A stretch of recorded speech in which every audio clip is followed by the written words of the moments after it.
Well, with Tulsa Gabbard switching parties, the question of this video, this episode is, will Kirsten Sinema become a Republican? I am Earth Faith. The name of this show is Mr. Speaker, yet I speak for myself. Kirsten Sinema is a senator. She's not even in the House of Representatives. But hey, this is Bakersfield. We are just as ambitious as these ladies. Now, why? The question Kirsten herself is asking, why would I want to be a Republican? It's, fair question. There's been a lot of pressure on her. Well, the reason people have been asking is, with the 50-50 split in the House, obviously, and hard to pick up an extra seat in Pennsylvania or some of the other possible states, the Republicans, went on to Plan B is, try to lure some of these likable ladies onto the Republican Party. They just need one vote, I think, to flip the House, the Senate. And, obviously it was a real possibility because, Tulsa Gabbard switched parties today. Now, Kirsten Sinema, she has adamantly denied, and you want to ask me, Mr. Speaker, do you think that Kirsten Sinema is going to switch parties and become a Republican? The answer, based on Kirsten's honest, I'll take her for being honest, but I will say no. She will not switch parties. Some of the pressure will come off because of the switch of, Tulsa Gabbard, senator from Hawaii. Kirsten Sinema was highly desired. She's still being approached. It's a close call. Of course, she's from Arizona, former home of John McCain. He was a maverick senator. That means he was an independent Republican, kind of like the Bernie Sanders of the Republican Party was John McCain. And this is Arizona. It's a border state. Now, Phoenix is literally on the border with Mexico. In fact, it might be considered a Native American reservation, the whole city of Phoenix. Now, this is the situation when we talk about Arizona.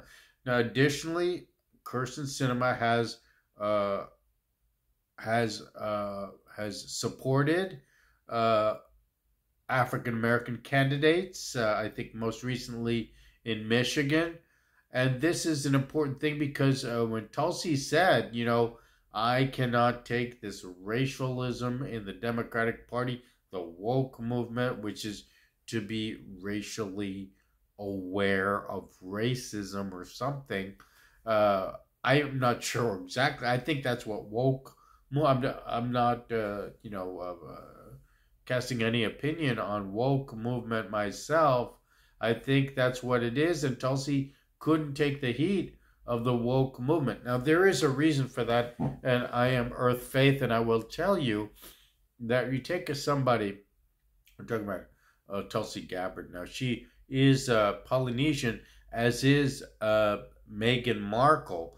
Now, if you are local to California and Southern California in particular, I'm very close to Los Angeles here in Bakersfield, and I will tell you that we've seen Meghan, childhood pictures and everything.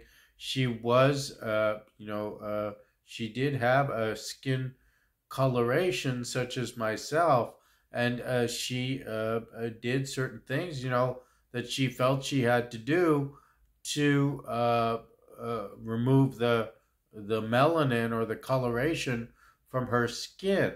Now, this becomes part of her way of life, or even a religion for someone like Meghan Markle. I can't say that's the case with Tulsa Gabbard, but I will say that it becomes something that you can't. This is such an important topic, and maybe this is the time to make hints of my opinion as Earth Faith.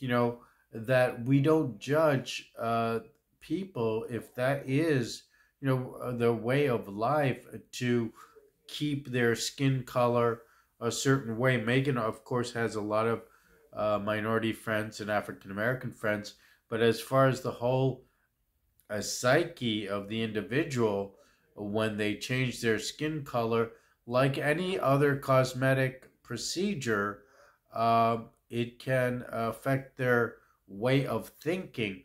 Meghan has also been criticized for her recent podcast in which she uses the B word that rhymes with witch. She could have used either one of those words when she was saying, what some people think of her, Meghan. Tulsi and Meghan are two separate individuals. I'm not meaning to conflate them. They have totally different life, childhood, past. Tulsi is married to an Indian American gentleman. Now, this is part of the woke problem if it becomes, focused on one ethnicity or another. So I will sympathize with Tulsi. She has an Indian American husband, but she feels that the Democratic Party is too racially conflicted for her taste. Now, I'm not sure if race is really the issue. My personal opinion is that race is always underlying some other real issue. And Tulsi being from Hawaii, but there are a lot of Polynesians in Hawaii, similar to Tulsi. Sometimes in the mainland of the United States, you might get interested in population groups. Blacks and Hispanics have a larger population than Asians, even Indian Americans or Chinese Americans or other similar Asian groups. They just don't have the population here in the United States that blacks or Hispanics have. So if you wanted to be a politician, then, and you are looking for minority friends, and you wanted a lot of votes, then you might go with the African Americans or Hispanics. If you think your approach to politics is to control a lot of the money and then, buy the votes, let's be honest, then you might want to become a Republican, and then you might consider befriending Asian Americans rather than African Americans or Hispanics. Now, this is a very simplified way of talking about the intersection between religion and politics and life here in America. But that is the question. Now, Kirsten Sinema has clearly come out in support of African American candidates. So I would say she will probably remain a Democrat. Earth Faith here signing off. The name of this program is Mr. Speaker, but I speak for myself.